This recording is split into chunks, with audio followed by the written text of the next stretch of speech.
History is full of moments that defy explanation, events so strange, so unsettling, that even today, the brightest minds can't agree on what really happened.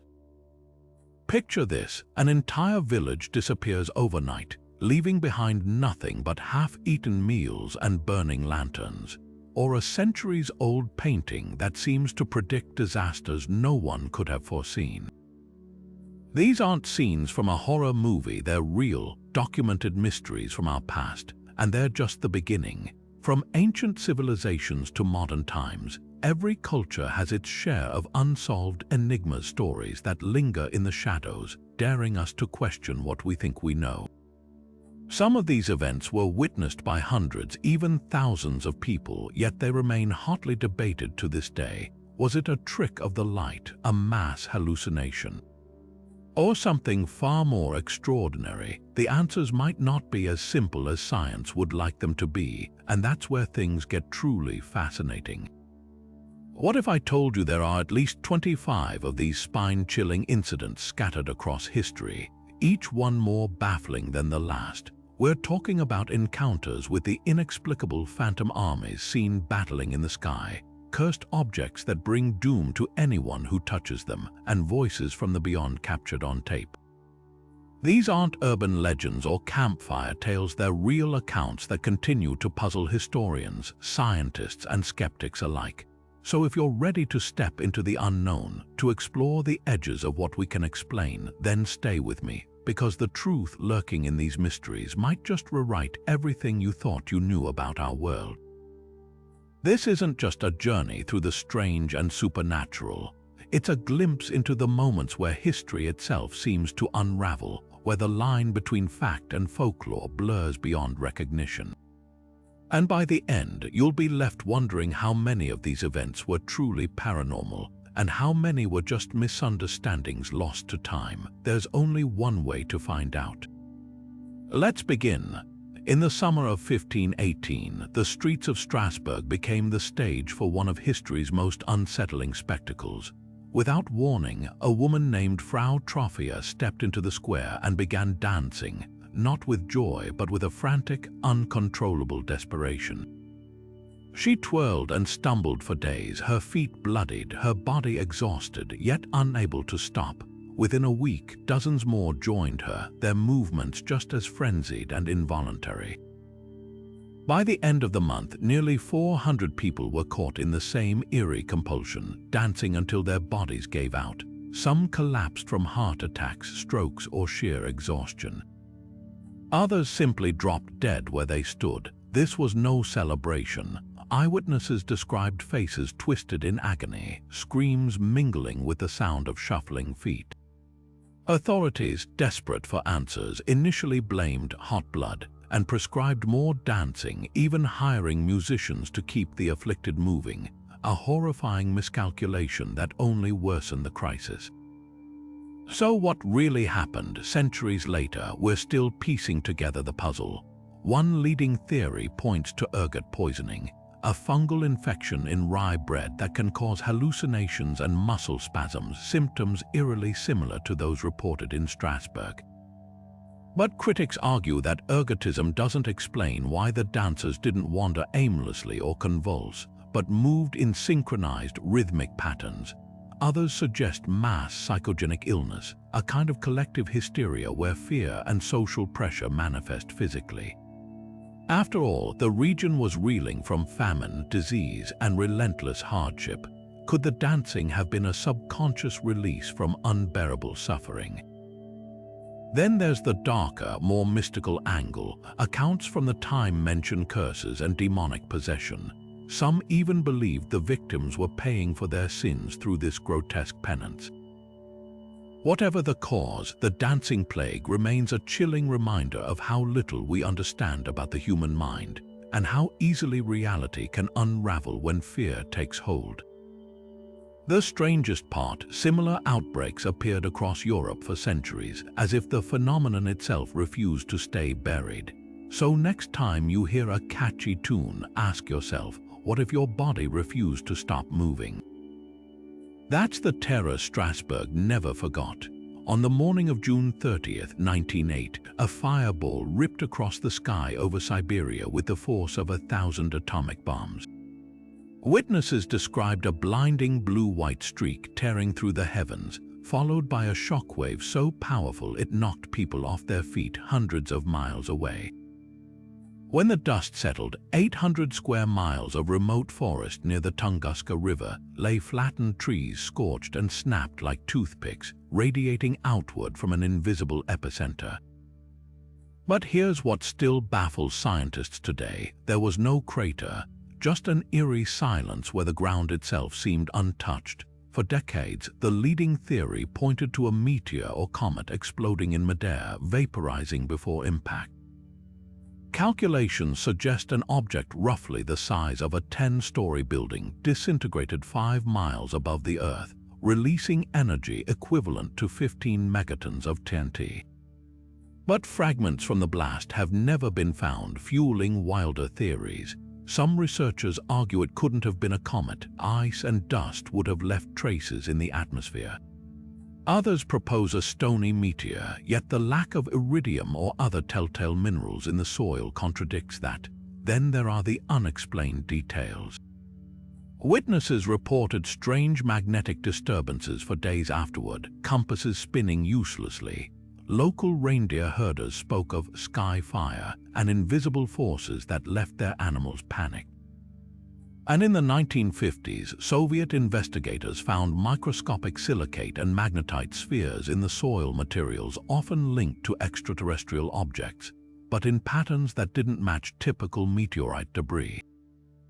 Of course, where science hesitates, speculation rushes in.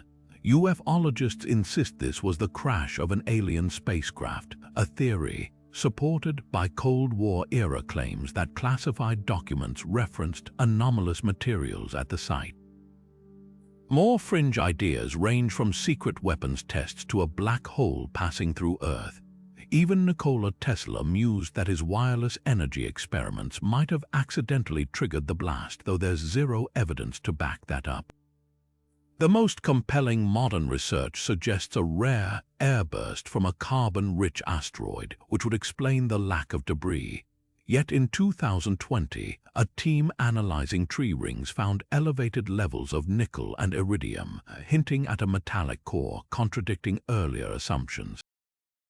The debate isn't just academic. Understanding Tunguska could help prepare for future near-Earth object threats. But until we solve it, one question lingers: how could something so catastrophic leave no trace of itself? That's the unsettling genius of Tunguska.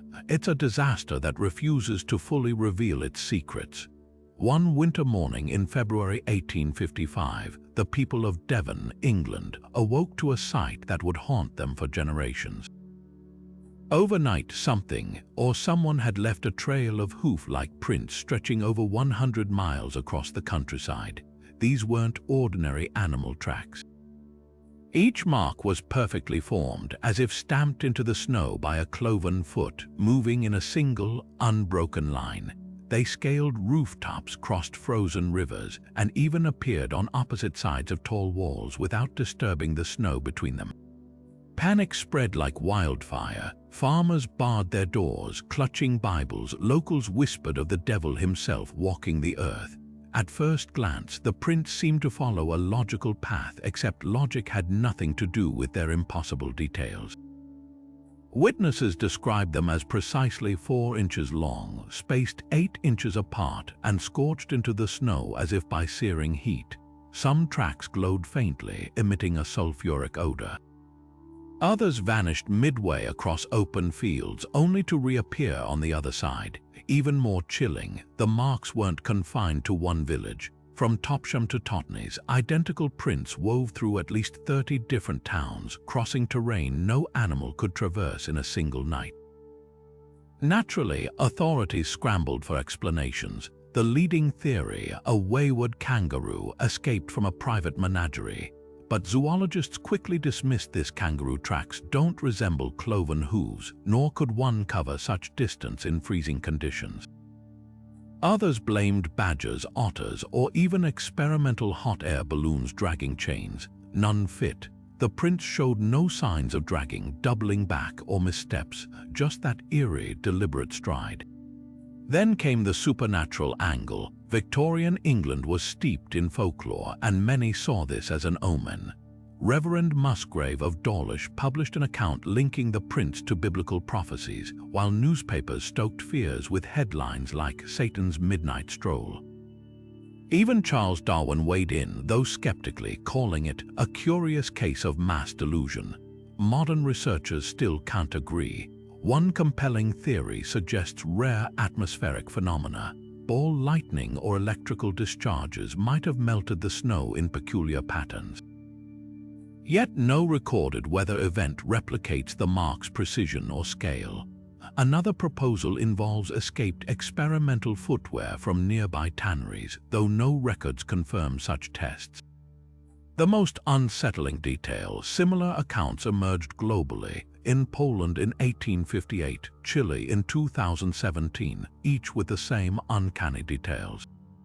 Whether natural or supernatural, the devil's footprints remain a masterclass in mystery, because sometimes history leaves marks not just in the snow, but on our collective imagination, reminding us that even in an age of science, some trails still lead straight into the unknown.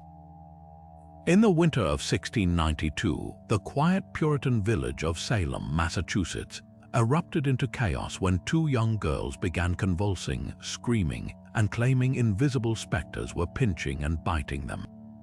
Within weeks, dozens more, mostly young women, displayed similar fits, accusing neighbors of witchcraft. What followed was a frenzy of trials, hangings, and imprisonments that would stain American history. But what really caused the Salem witch trials? Science offers clues that blur the line between superstition and something far darker. One compelling theory points to ergot poisoning, the same fungus suspected in the dancing plague. Rye bread infected with ergot contains chemicals similar to LSD, capable of inducing hallucinations, muscle spasms, and a creeping sensation of something crawling beneath the skin, symptoms eerily matching the girls' descriptions. Add to this Salem's strict religious fervor, where any unexplained illness was seen as the devil's work, and you have a recipe for mass hysteria. But skeptics argue ergotism usually causes gangrene, not just hallucinations, and why did only certain villagers exhibit symptoms? Others suggest a psychological explanation, a perfect storm of repressed trauma, societal pressure, and adolescent suggestibility. The accused witches were often outsiders, women who owned property, spoke their minds, or simply didn't conform. The trials became a brutal outlet for grudges, land disputes, and puritanical fear. Yet this doesn't fully explain why some confessed to flying on broomsticks or signing Satan's book, details so vivid they still chill the blood. Now, fast forward a century and cross into the backwoods of Tennessee, where the Bell Witch haunting would become America's most documented poltergeist case. In 1818, farmer John Bell began hearing strange knocking at his door, knocks that soon escalated into disembodied whispers, then violent attacks. His daughter Betsy bore the brunt, pins yanked from her hair, invisible hands slapping her face. Neighbors witnessed furniture moving on its own and a voice, sometimes playful, often cruel, that held entire conversations. Even General Andrew Jackson reportedly fled the farm, declaring, "I'd rather face the British than this witch." Unlike Salem's spectral accusations, the Bell Witch left tangible evidence. Witnesses swore the entity sang hymns, quoted scripture, and predicted future events with unsettling accuracy. When John Bell died, his body allegedly poisoned by an unseen force, the witch took credit, cackling at his funeral. Some historians dismiss it as an elaborate hoax, perhaps orchestrated by a disgruntled neighbor or even Betsy herself, using ventriloquism. But how could a teenage girl sustain such a complex ruse for years, fooling dozens, including hardened frontiersmen? Both cases force us to confront the same unnerving question: were these events born of human psychology, natural phenomena, or something beyond our understanding? Salem's panic and the Bell Witch's terror are bound by one thread. Fear amplifies the unknown. Whether sparked by poisoned grain, teenage rebellion, or forces science can't yet explain, these stories remind us that history's darkest chapters often begin where reason ends. And sometimes the most haunting truth isn't what we believe, but why we believe it. From the gallows of Salem to the shadowed corners of the Bell Farm, these mysteries endure because they refuse to fit neatly into any box. They linger like whispers in the dark, challenging us to question not just the past, but the very nature of fear itself. Hidden away in a Yale University library is a book that has defied translation for over 5 centuries. Bound in faded vellum and filled with looping alien script, the Voynich Manuscript is unlike anything else on Earth. Its 240 pages burst with illustrations of plants that don't exist, women bathing in emerald green tubes, and celestial charts mapping unknown constellations. But here's what keeps cryptographers awake at night. Not a single word of its text has ever been deciphered. Carbon dated to the early 1400s, the manuscript's origins are as murky as its contents. Some believe it was crafted by an alchemist in the court of Holy Roman Emperor Rudolph II, who reportedly paid 600 gold ducats, enough to buy a castle, for its secrets. Others trace it to medieval Italy, where a shadowy scholar named Wilfrid Voynich rediscovered it in 1912, lending the book its name. But the real enigma lies in its pages. The writing flows left to right with no obvious corrections, suggesting the author understood every bizarre symbol. Yet statistical analysis reveals patterns unlike any human language, repetitive word clusters that resemble scientific notation more than prose. Codebreakers from World War II intelligence agencies to modern AI teams have thrown everything at it. In 1943, a team of Pentagon cryptanalysts fresh from cracking Japanese ciphers declared it the most hopeless case we've ever seen. In 2018, researchers using artificial intelligence suggested it might be encoded Hebrew, but their translations produced gibberish like "she made recommendations to the priest" alongside drawings of non-existent flowers. Even the FBI took a crack during the Cold War, suspecting it might be a Soviet spy manual. No luck. Then there are the illustrations, a surreal menagerie that only deepens the mystery. Herbal sections depict flora with bulbous roots and jagged leaves, resembling nothing in nature. Astronomical diagrams show spiral nebulas centuries before telescopes could observe them. Most haunting are the nymph pages, featuring nude figures wading through intricate plumbing-like systems, their purpose utterly inscrutable. Some researchers propose it's a lost pharmacopoeia, its plants extinct or allegorical. Others see an elaborate hoax, maybe a Renaissance-era con artist scheme to profit from Rudolph's obsession with the occult. But hoax theories crumble under scrutiny. The manuscript's ink and pigments match 15th century recipes, and its laborious construction would have required years of pointless effort for a fraud. More compelling, recent studies show its word entropy aligns with genuine languages, not random scribbles. Perhaps the most chilling possibility is that the Voynich manuscript is exactly what it appears to be. A meticulously documented glimpse into a knowledge system so alien, so divorced from our understanding, that we simply lack the tools to read it. Like staring at an encrypted message from an entirely different reality. And until someone or something cracks its code, its secrets will keep whispering from the past, tantalizingly out of reach. Deep in the high desert of New Mexico, a sound without a source has tormented residents for decades. A faint, relentless drone locals call the Tau's hum. First reported in the early 1990s, this low-frequency vibration isn't heard by everyone, but for those who do, it's inescapable, a steady, throbbing buzz, like a distant diesel engine idling forever just beyond the horizon. Some describe it as a pressure in their skulls, a subaudible pulse that follows them indoors, even underground. Sleep becomes impossible, concentration shatters. And despite multiple investigations, no one's ever found the cause. Scientists have flocked to towers with microphones and spectrographs, hoping to capture the hum's acoustic fingerprint. Yet time and again, their equipment registers nothing unusual. This isn't urban noise pollution, it's something far stranger. In 1997, a team from the University of New Mexico partnered with the federal government's Environmental Protection Agency to conduct one of the most thorough studies ever. They mapped electromagnetic fields, tested for seismic activity, even scanned for secret military operations. Their conclusion: no physical trace of the hum exists. But here's where it gets weirder. Around 2% of Taos's population hears it clearly, while others perceive nothing at all. Psychological explanations lean toward frequency illusions, where the brain fixates on ambient sounds, refrigerator compressors, power line vibrations, and amplifies them into obsession. But that doesn't explain why reports cluster geographically or why sufferers across the globe describe identical symptoms. Similar hums plague places like Bristol, England, and Windsor, Canada, often near large bodies of water or geological fault lines.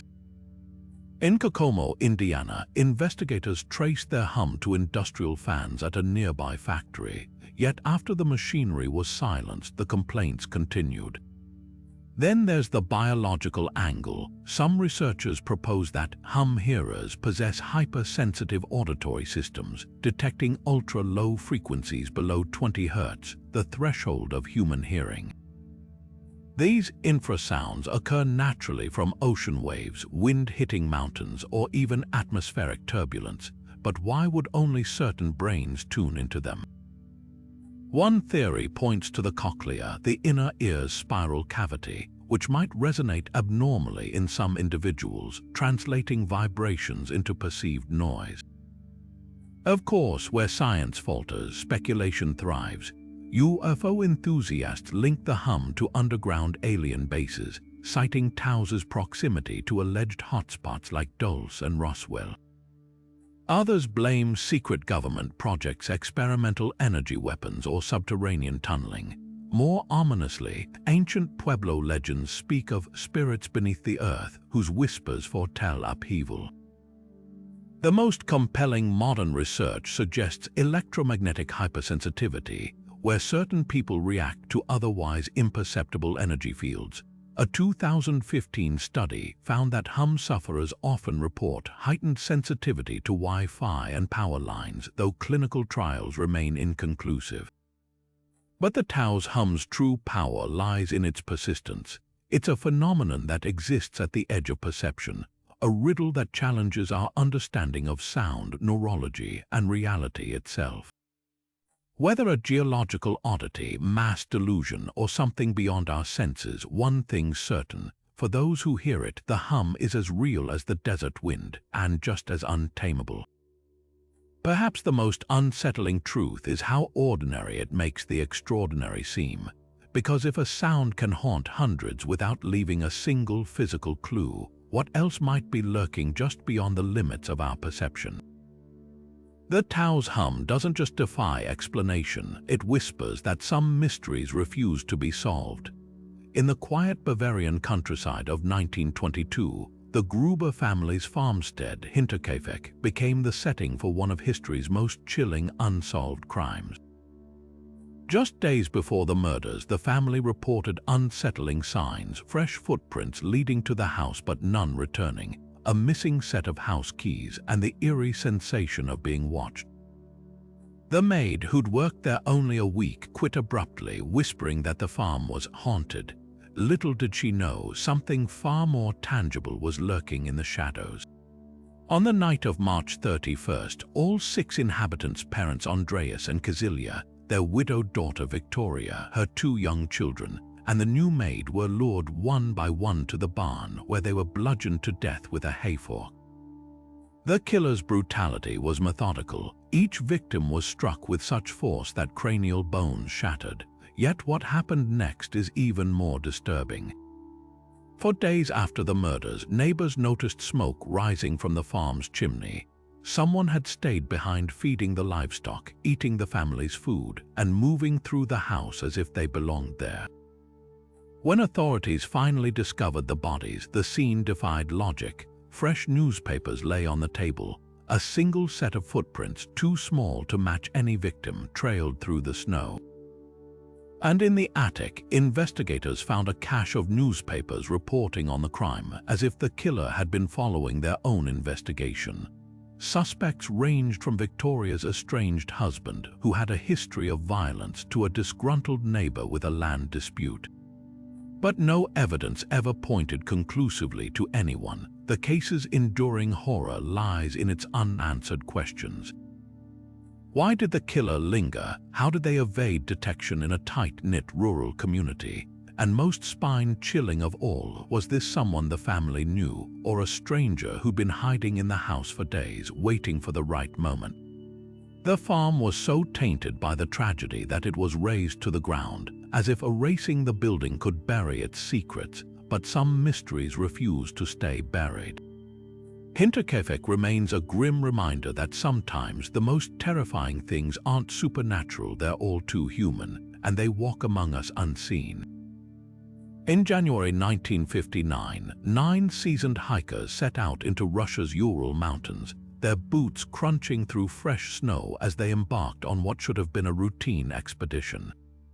Led by 23-year-old Igor Dyatlov, the group was made up of students from the Ural Polytechnical Institute, experienced outdoorsmen with maps, journals, and a carefully planned route.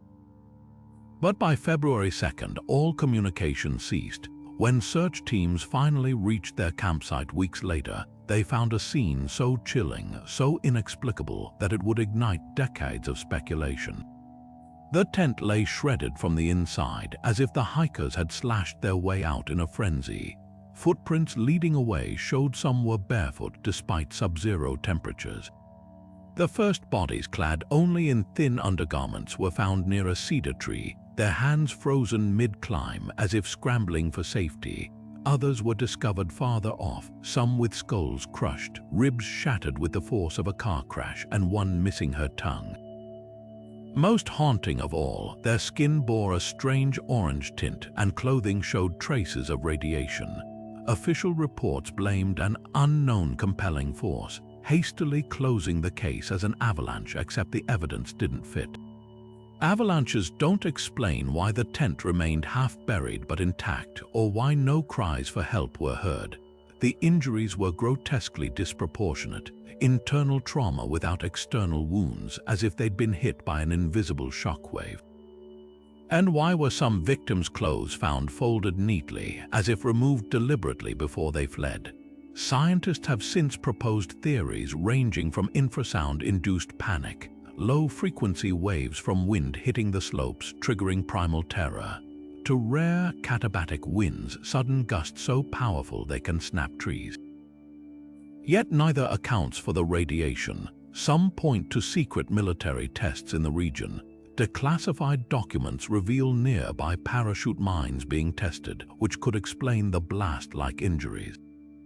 But why were diaries from the search team confiscated, and why did investigators wear radiation badges? Then there are the more outlandish explanations. Indigenous Mansi tribesmen spoke of fire orbs seen in the sky that winter, fueling UFO theories. Others cite the area's magnetic anomalies, suggesting ball lightning or even an undocumented Soviet weapon experiment gone wrong. The truth may never be known, but one detail lingers like a ghost, a final photograph recovered from the hiker's camera showing a shadowy figure near their campsite. Whether man, nature, or something beyond, Dyatlov Pass remains a stark reminder that even in our modern age, the wilderness keeps its secrets, sometimes at a cost too horrifying to comprehend. The small town of Point Pleasant, West Virginia, was forever changed in the autumn of 1966 when residents began reporting encounters with a creature straight out of nightmare. Witnesses described a towering, winged figure 7 feet tall with glowing red eyes and a wingspan stretching over 10 feet. They called it the Mothman. The first sighting came on November 15th, when two young couples driving near an abandoned munitions plant spotted the creature lurking in the shadows. Within weeks, dozens more came forward, a deputy sheriff, journalists, even a group of volunteer firefighters, all swearing they'd seen the same inhuman silhouette stalking the town's outskirts. But the Mothman wasn't just a phantom. A chilling pattern emerged. Sightings often preceded tragedy. Locals reported eerie premonitions, dreams of a bridge collapsing, whispers of impending doom. Then, on December 15, 1967, the Silver Bridge, packed with holiday traffic, catastrophically gave way, plunging 46 people into the icy Ohio River. In the aftermath, theories erupted. Was the Mothman a harbinger of disaster? A mutated bird distorted by chemical runoff from the nearby TNT plant? Or something more ancient, a legendary omen beast from Native American folklore like the Cherokee's flying head? Skeptics dismissed it as mass hysteria fueled by misidentified sandhill cranes or owls, but one question lingered. Why did the sightings abruptly stop after the bridge fell?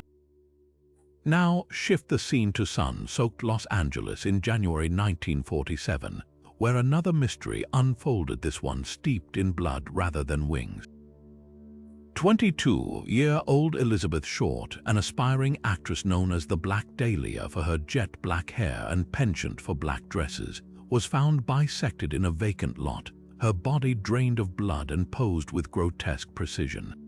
The crime scene was a surreal tableau, her mouth slashed ear to ear in a Glasgow grin, her intestines meticulously tucked beneath her torso, and her skin scrubbed clean of fingerprints. The parallels to occult rituals were unmistakable. Some investigators noted similarities to the work of a skilled surgeon, perhaps someone with medical training. Others pointed to Elizabeth's rumored ties to Hollywood's underground, where she may have crossed paths with a killer obsessed with symbolism. The case became a media circus, with over 60 false confessions muddying the waters. Decades later, theories range from a deranged freelance photographer to a wealthy socialite with a grudge. But the darkest speculation ties the murder to a shadowy cabal, citing reports of cryptic symbols carved into Elizabeth's flesh. Symbols some claim linked her death to a forgotten occult ceremony. Two unsolved enigmas, one a winged omen, the other a brutal crime, yet both share an uncanny grip on the collective imagination. The Mothman story lingers in the realm of the inexplicable, a shadow at the edge of perception. The Black Dahlia's murder, meanwhile, forces us to confront the depths of human cruelty, wrapped in a puzzle that refuses to yield its secrets. One thing binds them: they're reminders that some truths don't just stay buried, they haunt. Whether through folklore or forensics, these mysteries challenge us to ask, are there forces at work we simply aren't meant to understand? And if so, how many more are waiting in the dark? On the sweltering night of August 15, 1977, a radio telescope in Ohio picked up a signal that sent shockwaves through the scientific community. Dr. Jerry Amon, a volunteer with the Search for Extraterrestrial Intelligence program, was scanning the cosmos for patterns that might indicate intelligent life when the telescope's printer spat out a sequence of numbers and letters. One glance and Amon knew this was no cosmic static. Circling the characters in red pen, he scribbled a single word in the margin. Wow! The signal came from the direction of the Sagittarius constellation, lasted 72 seconds, and matched all the hallmarks of an interstellar transmission. It blasted through the hydrogen line frequency, 1,420 MHz, a band scientists predicted aliens might use, since hydrogen is the universe's most abundant element. The signal's intensity spiked 30 times louder than background noise, pulsing in a narrow, focused beam unlike any natural phenomenon, most tantalizing. It was never heard again. For decades, SETI researchers swept the skies, hoping to catch a repeat. They ruled out satellites, aircraft, and earthly interference. The signal's origin seemed to drift slightly, suggesting movement, perhaps a rotating source, like a planet orbiting a distant star.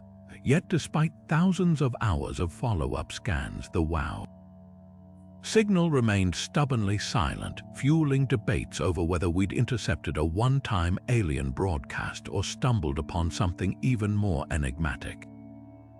Then came the comet theory. In 2016, astronomer Antonio Paris proposed that two passing comets, undetected in 1977, might have been the culprits. Their hydrogen clouds, he argued, could have reflected solar radiation at the exact frequency the telescope was monitoring, but critics quickly poked holes in the idea. The comets weren't in the telescope's sightline during the signal, and hydrogen emissions from comets are typically diffuse nothing like the sharp, targeted burst Eamon recorded. The WOW signal endures because it sits at the intersection of hope and frustration. It's the closest we've come to evidence of extraterrestrial intelligence, yet it slips through our fingers the harder we grasp. Maybe it was a dying alien beacon flickering out before we could trace it, or a cosmic coincidence, a freak alignment of natural forces mimicking artificial patterns. But here's the haunting thought: if it was a message, we'll never know what it said, and if it wasn't, what else out there could mimic intelligence so perfectly? The WOW signal isn't just a mystery, it's a mirror, reflecting how little we truly understand about the universe's vast, whispering static. On December 4, 1872, the merchant brigantine Mary Celeste was spotted adrift near the Azores, her sails half shredded, her hull intact, but not a soul on board.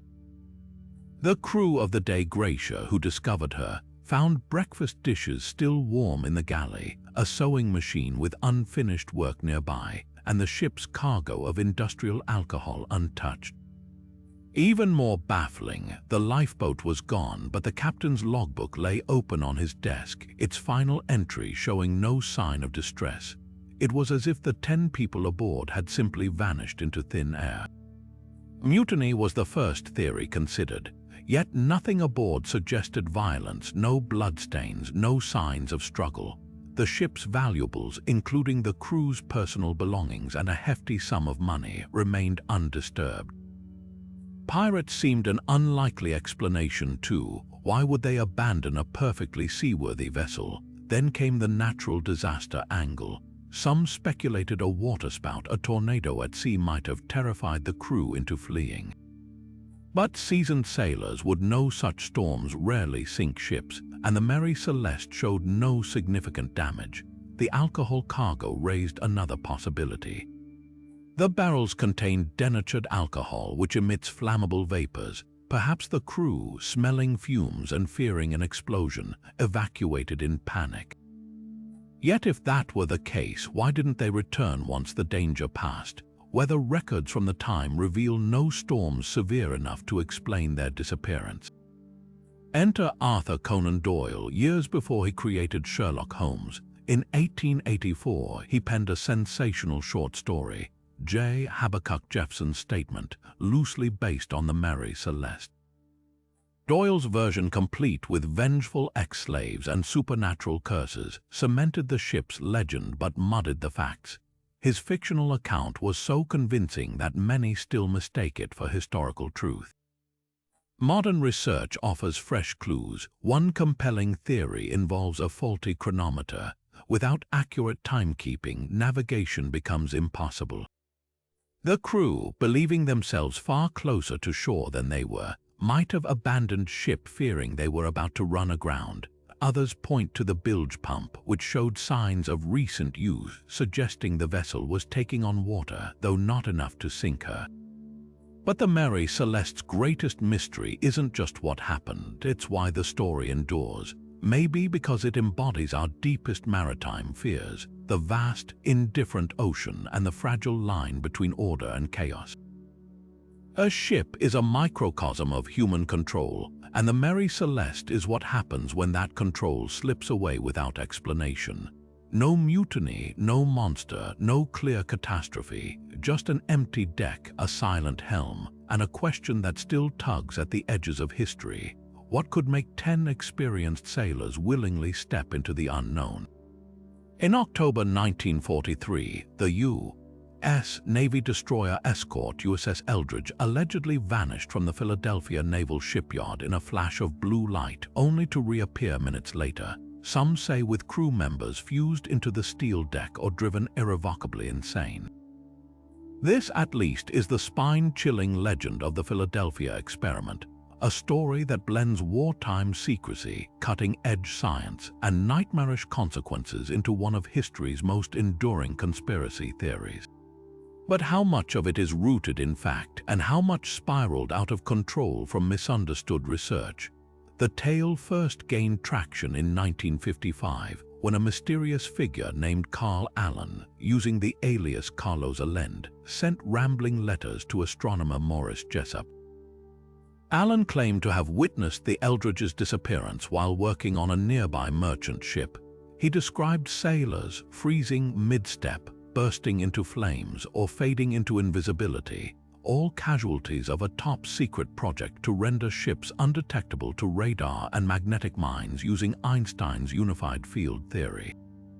According to Allen, the Navy had harnessed electromagnetic forces so powerful they bent space-time itself, but when pressed for proof, his accounts grew ever more contradictory, blending details from actual Navy projects with pure science fiction.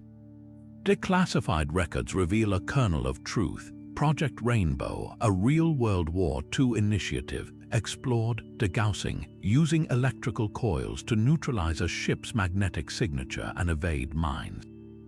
Sailors even joked about making ships invisible to enemy sensors. But the leap from magnetic shielding to teleportation stems from a tragic mix of misinformation and urban legend. Then there's Einstein's rumored role. While the physicist did consult for the Navy during the war, his work focused on explosives, not invisibility. The unified field theory, a then unproven concept attempting to merge electromagnetism and gravity, was decades from fruition. Yet the myth persists, bolstered by eerie coincidences. Former crew members of the Eldridge later reported strange health issues, though these were likely linked to routine wartime hazards like asbestos or chemical exposure. One sailor's widow even claimed her husband teleported into their living room mid-experiment, a story later debunked as a hoax, the most compelling twist. In the 1990s, researchers found that the Eldridge's logs placed it in New York, not Philadelphia, during the alleged experiment. The Navy maintains the event never occurred, attributing the legend to misinterpreted tests and Allen's embellishments. Yet, like all great mysteries, the Philadelphia experiment thrives in the gaps between fact and folklore. Whether a cautionary tale of scientific hubris or a wartime secret too outlandish to declassify, it forces us to ask, in the race for technological supremacy, what lines are we willing to cross? And if such an experiment were possible, could we even control the consequences? The Eldridge's crew, real or imagined, might have answered that question the hard way. On a quiet hilltop in Rio de Janeiro, August 20, 1966, two men in matching black suits lay side by side, their faces obscured by strange lead masks. When police arrived, the scene looked less like a crime and more like a ritual frozen in time. The men, identified as electronics technicians Manuel Pereira da Cruz and Miguel José Viana, wore waterproof coats over their suits, though no rain had fallen. Beside them lay empty water bottles, a towel, and a cryptic note. After 16 o'clock, we will be given the capsules. To compensate for the protective masks, we wait for the signal. But the most baffling detail, autopsies revealed no sign of violence, poisoning, or struggle. Their deaths were listed as unknown causes, and the case was closed within days. The lead masks alone would have marked this as an outlier, but the deeper investigators dug, the stranger the trail became. Friends described the men as quiet, studious types who'd recently withdrawn savings and told family they were investing in something important. Their last known purchase, the lead masks custom ordered from a local metalsmith who recalled their odd request.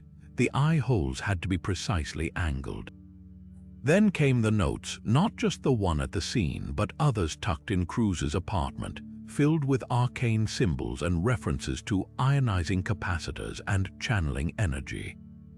Brazil in the 60s was a hotbed for both scientific ambition and occult fascination, making theories diverge wildly. Some pointed to the country's nuclear program, suggesting the men were amateur physicists experimenting with radioactive materials, hence the lead shielding. But no radiation was detected on their bodies or at the scene. Others leaned into the esoteric. The hill where they died, Vintame Hill, was rumored to be a UFO hotspot. Had they been attempting contact using the masks to filter harmful extraterrestrial energies? The notes mention of capsules and signals fed into this, echoing contemporary reports of pills given by alien visitors in other contactee narratives. Then there's the darker twist, the abrupt case closure. Conspiracy theorists allege pressure from high places, noting that one investigator's journal vanished after he mentioned third parties in his reports. Was this a botched espionage operation, a secret society initiation gone wrong? The men's ties to a local spiritualist group rumored to dabble in psionics only thickened the fog. The most plausible explanation might lie in a tragic miscalculation. Lead masks were occasionally used in early electronic experiments to shield against electromagnetic waves. If Cruz and Viana believed they could tune their minds to higher frequencies, a fringe idea popular in certain tech occult circles, they might have exposed themselves to lethal stress or hyperventilation, collapsing under the weight of their own conviction. Yet the lead masks case endures because it refuses all tidy answers. No suicide note, no clear motive, just two bodies and a puzzle wrapped in lead. Whether a doomed science experiment, a ritual sacrifice to unseen forces, or something even stranger, it stands as a chilling reminder. Sometimes the most unsettling mysteries aren't about what we find, but what we're never meant to understand. On Christmas Eve 1945, the Sodder family of Fayetteville, West Virginia, went to bed expecting a quiet holiday, but by morning, their home was reduced to smoldering ruins, and 5 of their 10 children were gone without a trace. The fire broke out around 1 in the morning, roaring through the wooden house with unnatural speed. George and Jenny Sodder managed to escape with 4 of their kids, but the others, Morris, Martha, Louie, Jenny, and Betty, were nowhere to be found. What followed wasn't just a tragedy, it was a mystery wrapped in contradictions. Firefighters arriving on the scene noted the blaze burned hotter and faster than any typical house fire, yet strangely, the family's Christmas tree, usually prime kindling, was barely singed. The Sodders claimed they'd heard a loud thud on the roof earlier, like something heavy being dropped, and the phone lines had been mysteriously cut. Most haunting of all, no remains were ever recovered from the ashes, despite dental records and bone fragments typically surviving even intense fires. Officials declared the children had perished, but the family refused to believe it. George Sodder spent the rest of his life digging through tips, from reports of the kids being spotted in passing cars to a cryptic photo anonymously mailed years later, showing a young man who resembled his missing son. Skeptics argue the fire was accidental, perhaps caused by faulty wiring, but the Sodders' electrician had inspected the system weeks prior and found it sound. Others suggest arson, pointing to George's outspoken criticism of fascist groups during World War II, which may have made him a target. Then there's the darkest theory, human trafficking. A neighbor claimed to have seen the missing children being loaded into a car that night. Though no evidence ever corroborated the story, the case remains open, a gaping wound in forensic history. How could 5 children vanish into thin air, leaving not a single bone behind? Now, shift the scene 4 decades later to Chicago, November 22, 1987, when another kind of disappearance captivated the public, this one playing out on live television. During a broadcast of Doctor Who, the signal of WTTW was abruptly hijacked by a shadowy figure wearing a distorted max headroom mask. For nearly 90 seconds, the intruder babbled in a garbled, robotic voice, waving a rubber glove and spouting nonsense like, "Your love is fading," before technicians cut the feed. The hijacking was sleek, professional, the work of someone with broadcast engineering know-how. Yet despite a massive FCC investigation, the culprit was never caught. What makes the Max Headroom incident so unsettling isn't just the audacity of hijacking a major network, it's the precision. Overriding a TV signal requires accessing a transmitter site, typically guarded and alarm-equipped. The intruder's mask, a commercially available Max Headroom prop, was modified with eerie, elongated features, and his audio was layered with snippets of pop songs and eerie reversed speech. Some speculate it was an inside job, a disgruntled employee testing boundaries. Others see darker undertones, linking the distorted voice and imagery to analog horror tropes before they were mainstream. Both cases, vanishing children and a phantom broadcaster, share a common thread. They're disruptions of the ordinary, moments where reality glitches. The solder fire bends the rules of physics, leaving questions about how a home could burn so thoroughly yet yield no traces of its youngest victims. The Max Headroom intrusion defies the boundaries of technology, a ghost in the machine that walked away scot-free. One is a tragedy steeped in grief, the other a prank dipped in surrealism. Yet they linger in collective memory because they challenge our trust in systems, whether it's the justice system's ability to find the missing or the media's ability to control its own airwaves.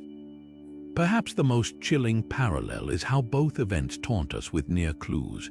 The Sodder's anonymous photo, the hijacker's cryptic phrases, their breadcrumbs leading nowhere.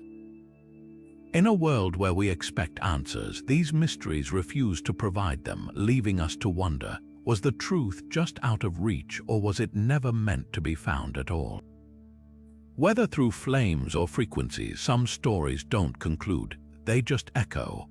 On a cold November afternoon in 1970, hikers exploring Norway's Isdalen Valley stumbled upon a scene straight out of a spy thriller.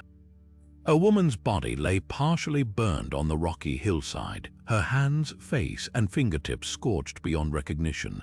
Nearby, an arranged pile of charred passports, wigs, and coded notebooks hinted at a life and death shrouded in deception. This was the Isdal woman, and her true identity would become one of Europe's most perplexing cold cases. Forensic examiners quickly uncovered layers of deliberate obfuscation.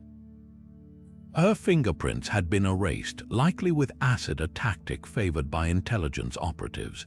Toxicology revealed a lethal dose of sleeping pills and carbon monoxide poisoning, yet the burns suggested someone had tried to incinerate her post-mortem. Then came the belongings, 14 pieces of luggage scattered across train station lockers in Bergen, each tagged to throw off investigators. Inside, meticulously altered clothing labels, sunglasses with the serial numbers filed off, and a stash of cash in multiple currencies. The woman had been a ghost long before she died, but it was her notebooks that plunged the case into international intrigue. Written in a mix of German, Dutch, and French, the pages contained cryptic entries like Lyon 6, Bruxelles 2, and strings of numbers resembling coded dates or coordinates. Investigators traced her movements through Europe, Belgium, France, Switzerland, always under aliases Claudia Tilt, Vera Jarl, Fenella Lorck. Witnesses recalled her switching accents effortlessly, once arguing in fluent Flemish with a waiter over undercooked steak. Hotel staff described her checking in with the curtains already drawn, as if rehearsed. Theories ricocheted between espionage and organized crime. Norway's military had a listening post near Isdalen, monitoring Soviet submarine activity during the Cold War. Was she a courier caught in a rival operation, a defector silenced by her handlers? Some pointed to Operation Gladio, NATO clandestine network, citing her last known purchase, a bus ticket to a town hosting a secret military installation. Others noted her expensive jewelry and speculated she was a smuggler for a diamond cartel, betrayed mid-transaction. Decades later, forensic genealogists made a breakthrough. In 2017, isotope analysis of her teeth and bones traced her childhood to Nazi-occupied Alsace. a region torn between German and French identities, perhaps explaining her linguistic fluency. Facial reconstruction gave her a face but not a name. The Istel woman remains a paradox, a woman who traveled the world yet left no trace, who carried secrets so valuable they died with her. In the end, the most haunting clue might be the simplest. Buried in her notes was a single uncoded line. "It's raining in Paris." Not a cipher, not a coordinate, just a quiet, human moment in a life otherwise erased. Whether spy or victim, her story lingers like fog over the fjords, thick with questions, thin on answers, and forever just out of reach. The Flannan Isles lighthouse stood stubborn against the North Atlantic's fury, a sentinel on the jagged rocks of Eilean Moor. Its three keepers, Thomas Marshall, James Jucat, and Donald MacArthur, were seasoned men, accustomed to isolation and storms. But when the supply ship Hesperus arrived on December 26, 1900, the lighthouse was dark.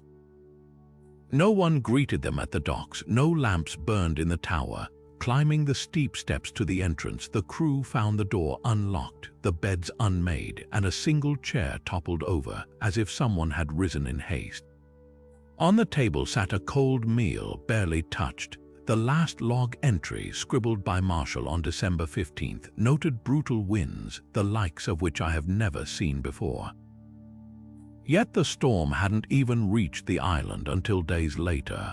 What makes this disappearance so unsettling isn't just the absence of the keepers, it's the contradictions. The lighthouse's exterior showed no damage from waves or wind, ruling out a freak surge sweeping them away. The men's oilskin coats still hung neatly by the door, unthinkable for anyone venturing out into the notorious winter gales. The logbook's final entries spiraled from routine weather notes to eerie observations. Marshall wrote of strange lights dancing over the sea and terrible cries echoing from the cliffs. Had they witnessed something beyond a storm? Theories range from the pragmatic to the paranormal.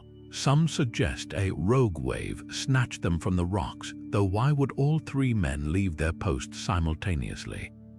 Others propose a fight or suicide pact, but investigators found no signs of violence, just that single overturned chair. Then there's the maritime angle, whispers of smugglers or a mutinous crew silencing the keepers, yet no evidence ever surfaced. But the most chilling explanations live in the realm of the uncanny.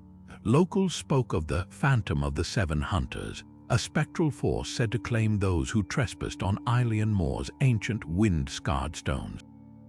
Others, like writer Mike Dash, point to bizarre atmospheric phenomena, ball lightning or infrasound, that could induce panic or even hallucinations. And then there's the dimensional rift theory, a fleeting tear in reality itself, swallowing the men whole.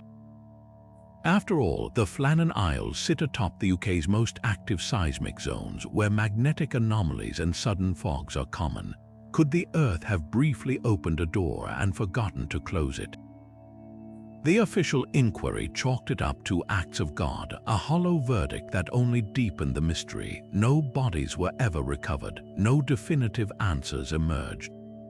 Just a cold plate of food, a chair knocked sideways, and three men who stepped off the edge of history into the unknown. The Flannan Isles keepers didn't just vanish. They left behind a puzzle wrapped in sea spray and silence, a reminder that even in our modern age, some corners of the world refuse to surrender their secrets.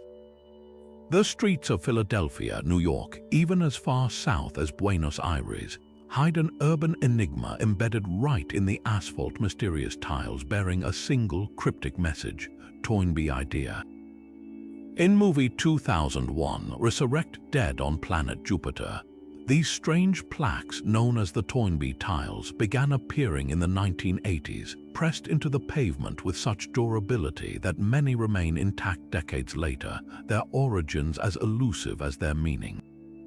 Each one follows the same eerie template: block letters formed from layers of linoleum and tar, fading slowly under the weight of passing cars but refusing to vanish entirely. The message itself seems lifted from the ramblings of a conspiracy theorist. Toynbee likely refers to historian Arnold Toynbee, whose writings explored themes of societal collapse and renewal. Some speculate the tiles reference his theory that human civilization could be resurrected through collective spiritual awakening. The mention of Movie 2001 points to Stanley Kubrick's sci-fi epic, where a monolith on Jupiter sparks an evolutionary leap. But the leap from obscure philosophy to guerrilla street art remains unexplained. Who would spend decades embedding this peculiar manifesto into roads across continents?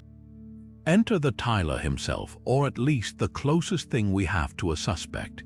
In the early 2000s, a reclusive Philadelphia resident named James Morasco became a prime candidate after his widow discovered newspaper clippings about Toynbee and space colonization in his belongings.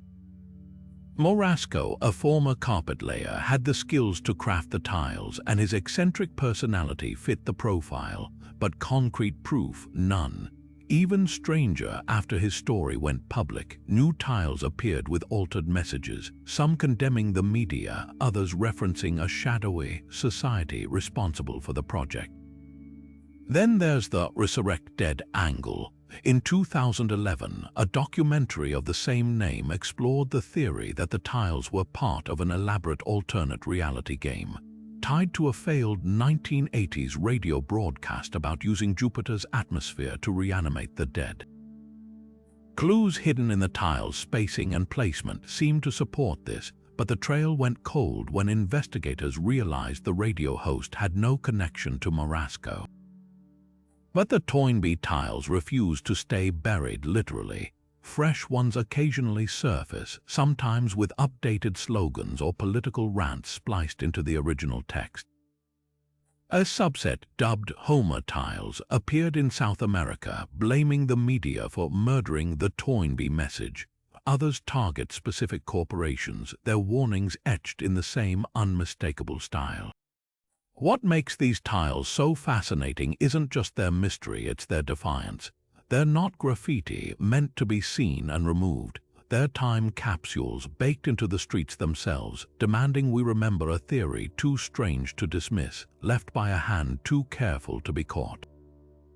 Whether art, obsession, or the legacy of a lone visionary, the Toynbee tiles whisper the same question: how far would you go to make the world remember your idea?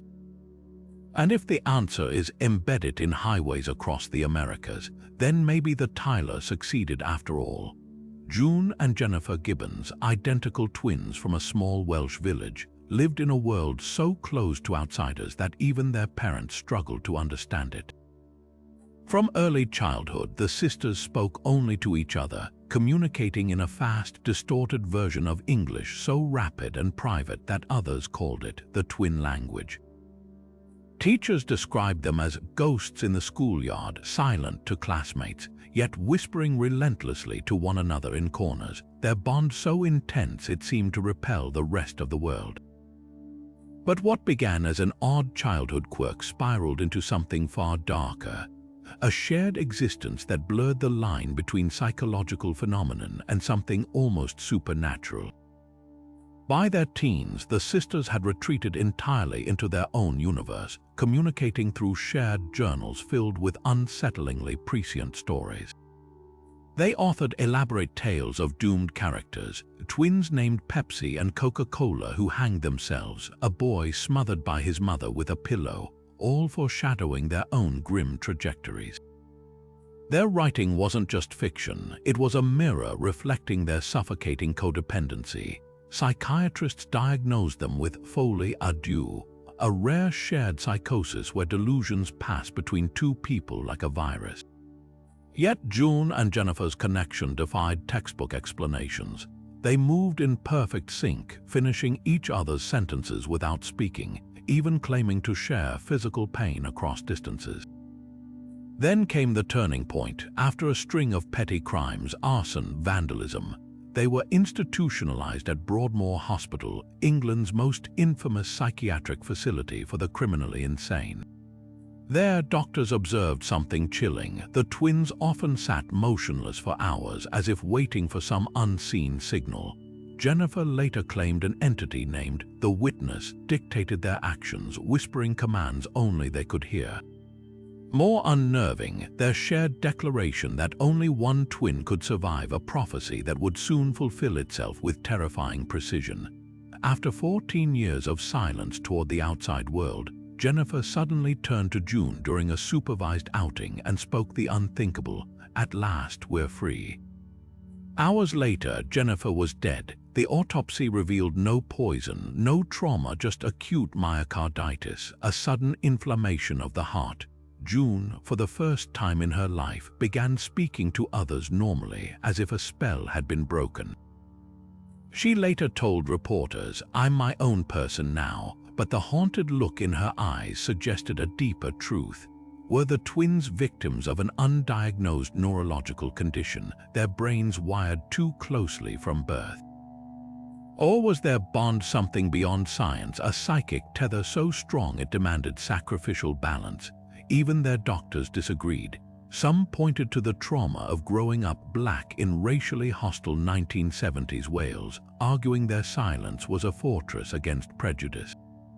Others saw shades of the twins separated at birth phenomenon, where reunited siblings exhibit eerie parallels despite different upbringings. June lived 30 years after Jennifer's death, but she never wrote another story. The words dried up the moment her twins' hearts stopped. Their case remains a cornerstone of psychology textbooks, yet the most haunting questions linger. Did Jennifer will herself to die to free her sister? Or was their entire lives a slow, methodical unraveling of a bond too powerful for this world? The silent twins leave us with no easy answers, just the echo of two voices that refused to speak until one fell silent forever. Off the fog-drenched coast of Nova Scotia lies a small, unassuming island with a legend as deep as the shafts dug into its soil. Oak Island has lured treasure hunters for over 2 centuries, all chasing the same tantalizing myth, a bottomless pit filled with gold, guarded by an elaborate system of deadly traps. The story begins in 1795, when local teenager Daniel Maginnis spotted strange lights and found a circular depression in the ground. Digging down, he uncovered layers of oak logs every 10 feet, signs of human engineering. But at 30 feet, the shaft mysteriously flooded, sparking theories of an ingenious booby trap designed to protect something priceless below. Over the decades, the so-called money pit became an obsession.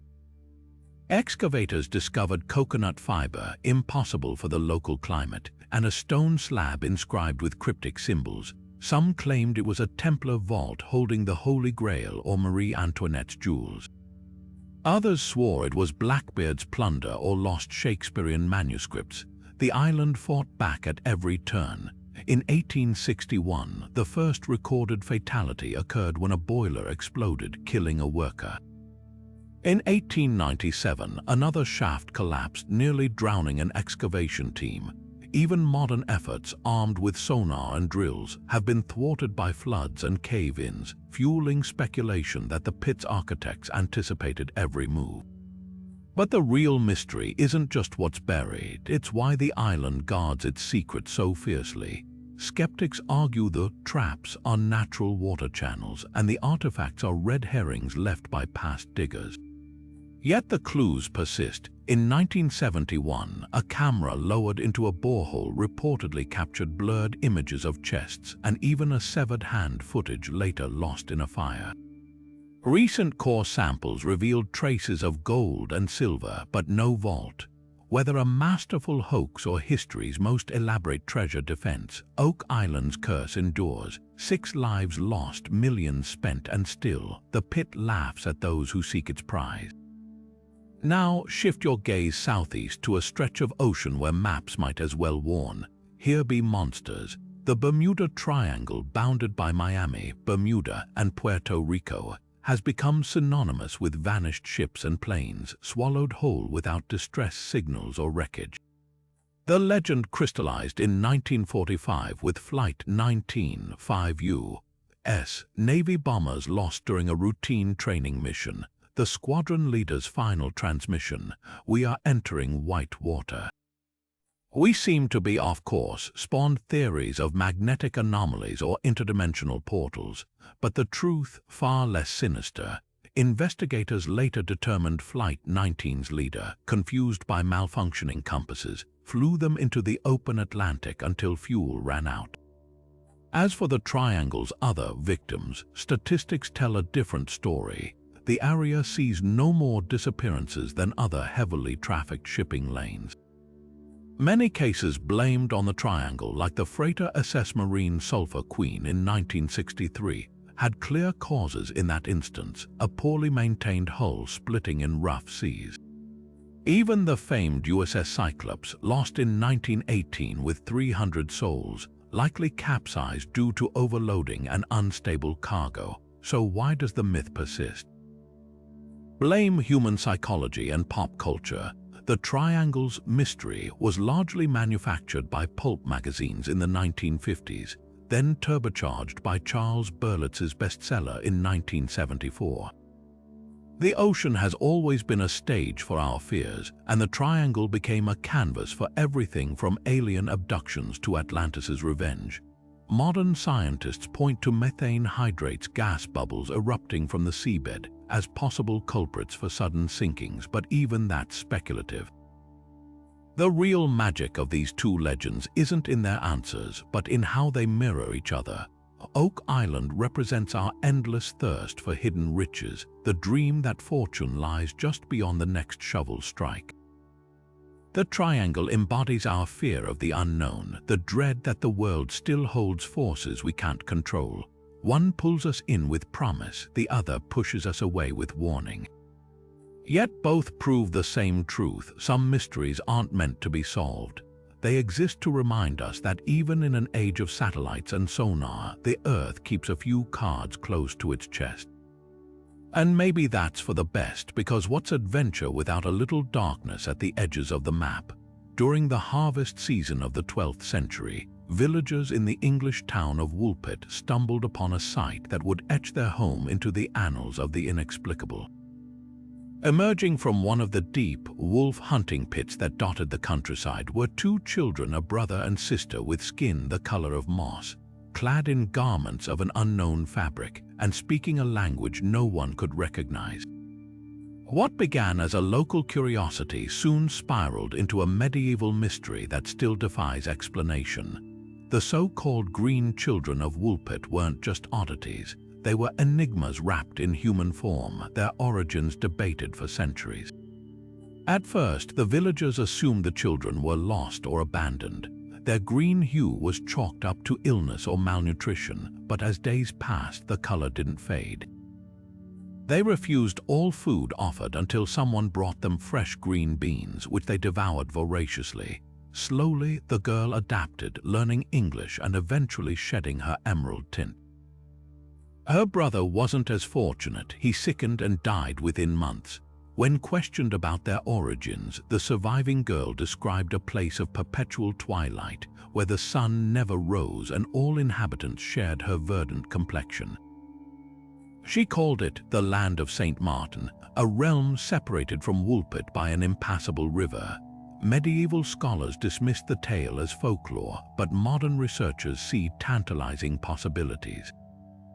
One theory suggests the children were Flemish immigrants, refugees from a nearby region where persecution had forced families into hiding. The green skin, a symptom of chloroses, a severe iron deficiency anemia common among malnourished peasants, which can lend a faint greenish pallor. Their strange language, a dialect of Dutch or French, unintelligible to Woolpit's Anglo-Saxon residents. Even the Land of St. Martin fits. Flemish settlers often revered St. Martin, and their war-torn villages might have felt like a sunless, alien world to a traumatized child. But then there's the extraterrestrial angle.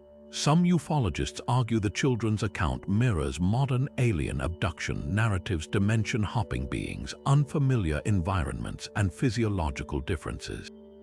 The green skin could hint at copper-based blood, a speculative feature of some theoretical extraterrestrial life. Their aversion to all food but beans might suggest a metabolism adapted to a radically different diet. Even the pit they emerged from could have been a portal or crashed vessel concealed by time and tall tales. Perhaps the most haunting theory ties the children to a grim chapter of English history. The 12th century was a time of brutal famines, and Woolpit sat near the site of a massacre years earlier. Could the green hue symbolize decay, a metaphor for starvation's grip? The beans they ate were a peasant's last resort during crop failures. Their twilight land might have been a starvation-induced hallucination, a dying sibling's shared delusion. The green children's story endures because it refuses to fit neatly into any box. They weren't mythical creatures, yet they weren't fully of this world either. Whether refugees, famine victims, or something far stranger, their tale lingers like a half-remembered dream, a whisper from the past that challenges us to wonder how many other, impossible stories might have roots in truths we've simply forgotten how to see. In the summer of 1947, a chilling distress signal crackled across the airwaves, received by multiple ships in the Strait of Malacca. All officers, including the captain, are dead. Lying in chartroom and bridge, possibly whole crew dead, the transmission ended with a final, gut-wrenching phrase, "I die." Within hours, the Dutch merchant vessel Silver Star located the source, a freighter named the SS Orang Medan, drifting silently under the equatorial sun. What the boarding party found would become one of maritime history's most harrowing enigmas. The entire crew lay frozen in grotesque poses, their faces twisted in pure terror, eyes wide and mouths gaping as if their last moments had been consumed by unspeakable horror. Even the ship's dog was found lifeless, teeth bared in a permanent snarl. Stranger still, no visible wounds, no signs of struggle, just a ship full of corpses, their bodies inexplicably warm in the tropical heat. Theories erupted like storm waves. Some pointed to the ship's rumored cargo, wartime stockpiles of nerve gas or smuggled chemical weapons, perhaps leaking and suffocating the crew. But investigators found no traces of toxins in the air, and autopsies where conducted revealed no chemical burns or telltale symptoms. Others whispered of supernatural forces, noting the region's reputation for ghost ships and phantom crews. Skeptics countered with carbon monoxide poisoning from faulty engines, yet the absence of cherry red skin or the classic headache symptoms didn't fit.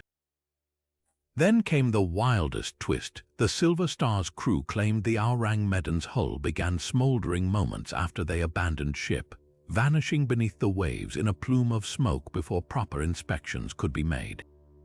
But here's where the mystery deepens. Despite thorough documentation by Dutch and British authorities, no record of the Orang Medan's registration has ever surfaced. Maritime archives list no ship by that name, fueling claims the entire incident was an elaborate hoax or wartime propaganda.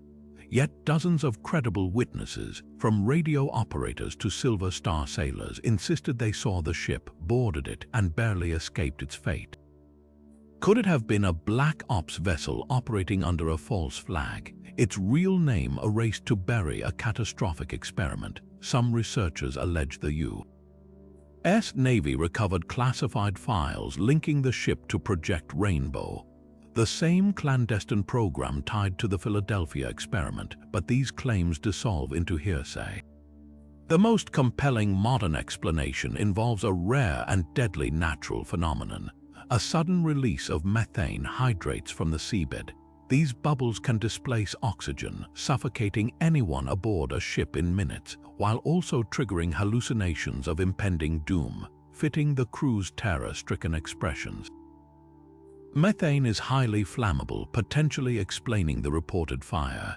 Yet without the ship's wreckage or logs, we're left with only echoes of that final, desperate radio call.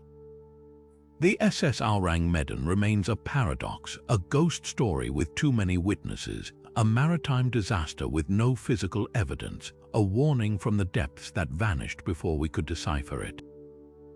Whether doomed freighter or phantom, its legacy endures as a reminder. The sea keeps some secrets not in its depths but in the spaces between fact and fear.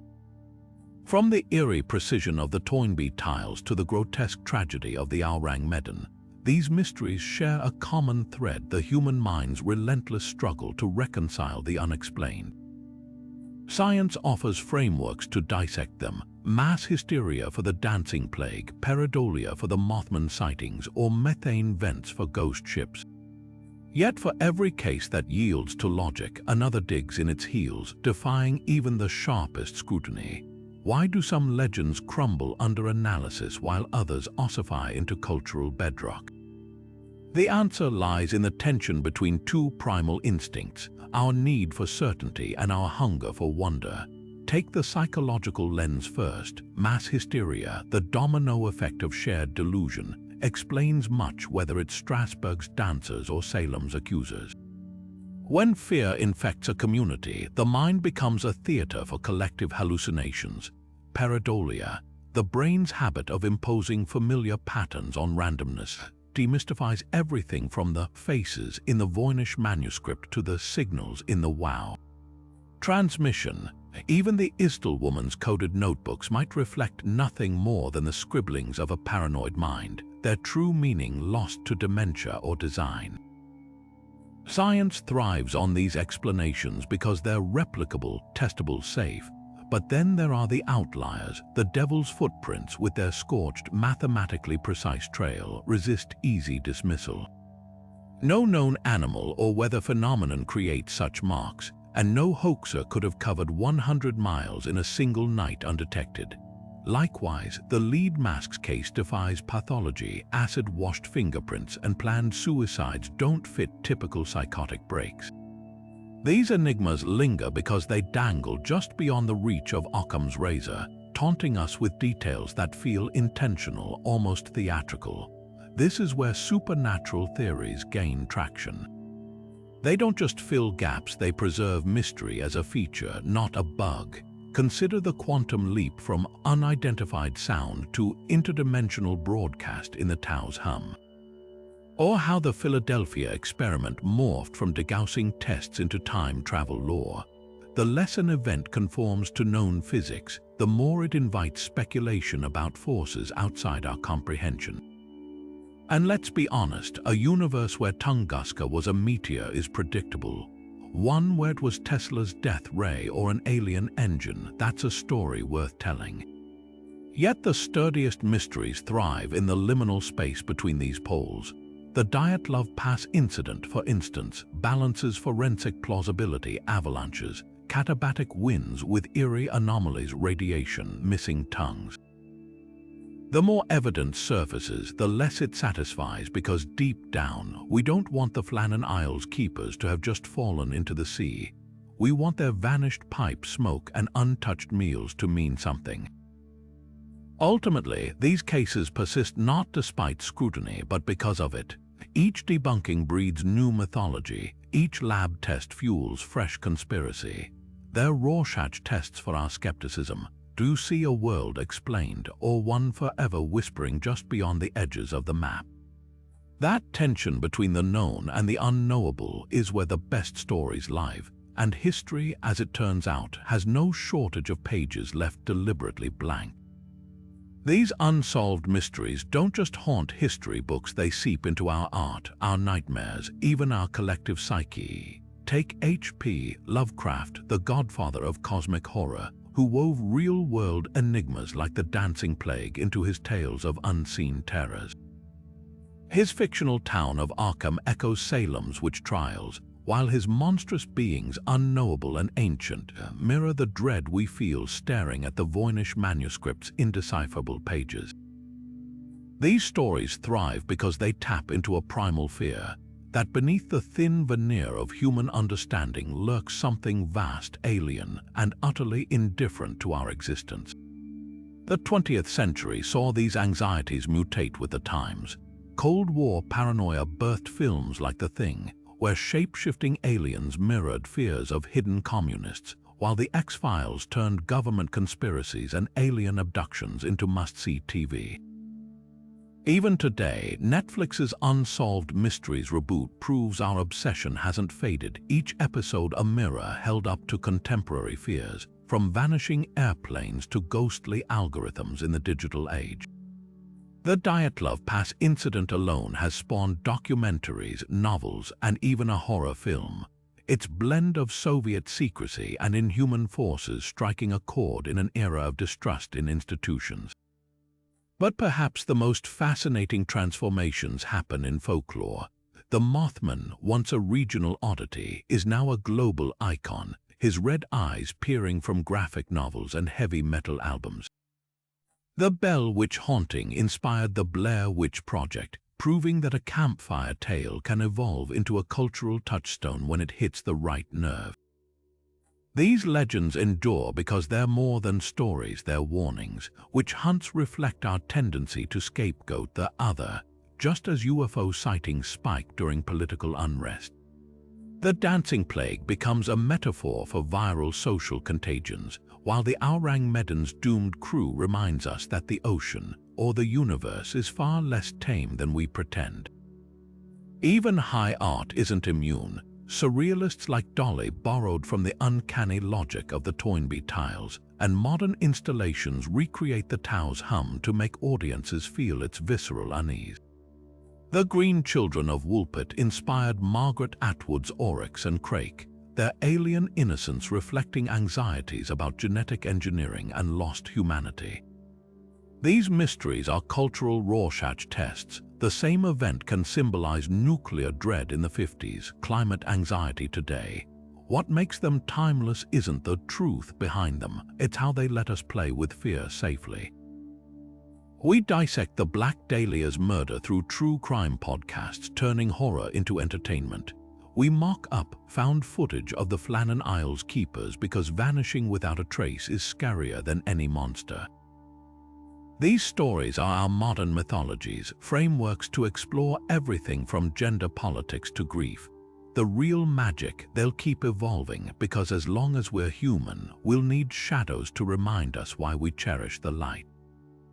Modern technology has peeled back layers of time, revealing clues that would have been unimaginable to the detectives and historians who first tackled these mysteries. Take the Isdal woman decades after her body was discovered in that Norwegian valley. Forensic genealogists applied isotopic analysis to her teeth, tracing her likely childhood to the Alsace region during World War II. This breakthrough, once the stuff of science fiction, transformed her from an enigma into a person with roots, a history. Similarly, satellite imaging has resurrected forgotten landscapes like the lost colonial settlements of Roanoke, where spectral outlines of long-vanished structures now emerge from infrared scans. Even facial reconstruction software has given names to the nameless, as seen when investigators recreated the visage of Oklahoma's boy in the box, reigniting public interest in a cold case older than most of its detectives. But for every mystery unraveled, there are those that stubbornly resist the march of progress. The Voynich Manuscript, subjected to every conceivable analysis, spectroscopy, carbon dating, algorithmic decryption, remains as inscrutable as the day it was found. AI language models trained on centuries of texts still stumble over its looping script, generating translations that read like fever dreams. And what of the Dyatlov Pass? Despite modern avalanche simulations and radiation forensics, the sheer violence of the hiker's injuries defies neat explanation, leaving room for theories as wild as they are persistent. Technology can reconstruct a face or map a buried city, but it can't always decode human intent or the caprices of fate. Some cases thrive in this tension between revelation and enduring secrecy. DNA analysis identified Jack the Ripper's potential shawl in 2014, only for skeptics to dismantle the evidence chain as circumstantial. Satellite imagery pinpointed potential wreckage of Amelia Earhart's plane near Nikumaroro, yet the ocean refuses to surrender its definitive proof. Even Oak Island's treasure hunters, armed with ground-penetrating radar and submersible drones, still hit walls of water and wood literally. The deeper we dig, the more some mysteries seem to retreat, as if guarding their secrets with a sophistication that matches our own tools. Perhaps that's the true lesson of these high-tech excavations. For all our algorithms and isotopes, the past retains its autonomy. The Tau's hum mocks our hydrophones and spectrograms. The Toynbee tiles defy digital archiving by fading under tires instead of pixels. And the silent twins' shared psychosis resists even fMRI scan. Science can illuminate corners, but some shadows cling to their darkness, reminding us that not every question demands an answer, and that mystery itself is a kind of compass, pointing us toward wonder as much as knowledge. After all, what's more human than the thrill of the unsolved? History's greatest mysteries don't just taunt us with unanswered questions, they redefine what we think is possible. From the dancing plague that turned Strasbourg into a waking nightmare to the Voynich Manuscript's uncrackable code, these aren't just puzzles waiting for solutions. They're glimpses into the vast, uncharted territory where science, folklore, and human perception collide. What really happened to the crew of the Orang Medan in their final, gasping moments? Why did the Flannan Isles keepers abandon a perfectly intact lighthouse, leaving behind only a toppled chair and uneaten meals? And who, or what, left those scorched, cloven footprints across the English countryside, scaling walls and rooftops as if gravity meant nothing? These stories linger because they challenge more than our curiosity. They challenge our confidence. For every theory that fits neatly, like ergot poisoning explaining Salem's witch trials, there's a detail that wriggles free. The Dyatlov Pass hiker's radiation-burned skin, the Bell Witch's eerie prophecies, the Toynbee tiler's relentless, decades-long campaign to embed his cryptic message into the streets of 3 continents. These anomalies refuse to be smoothed over, and that's what makes them unforgettable. So where does that leave us? Not with tidy answers, but with something far more valuable, the thrill of the hunt. Maybe you're convinced the Mothman was a misidentified sandhill crane, or maybe you think it's something older, something woven into the fabric of disaster itself. Perhaps the Philadelphia experiment was just degaussing tests twisted into legend, or perhaps it's proof that history's boldest experiments are still buried under layers of redaction. That's the magic of these enigmas, their mirrors, reflecting back whatever we bring to them, skepticism, wonder, or a willingness to question everything. Your turn now. Dive into the comments and tell us which mystery keeps you up at night. Is it the Isdal woman's burned notebooks hinting at a life erased? The silent twins who shared a language and a fate too unnatural to survive? Or maybe it's Oak Island's so-called money pit, laughing at treasure hunters for over 2 centuries with its flooded tunnels and vanishing clues. Whatever it is, chase it. Read the eyewitness accounts, scrutinize the declassified files, debate the fringe theories, because the best stories aren't the ones with endings, they're the ones that remind us how much we still don't know. And who knows, maybe the next great breakthrough is hiding in plain sight, waiting for someone like you to connect the dots. After all, history isn't just written by the victors, it's rewritten by the curious. So stay restless, stay questioning, and keep listening for the whispers from the edges of the map, because sometimes the truth isn't lost, it's just waiting for the right moment to be found.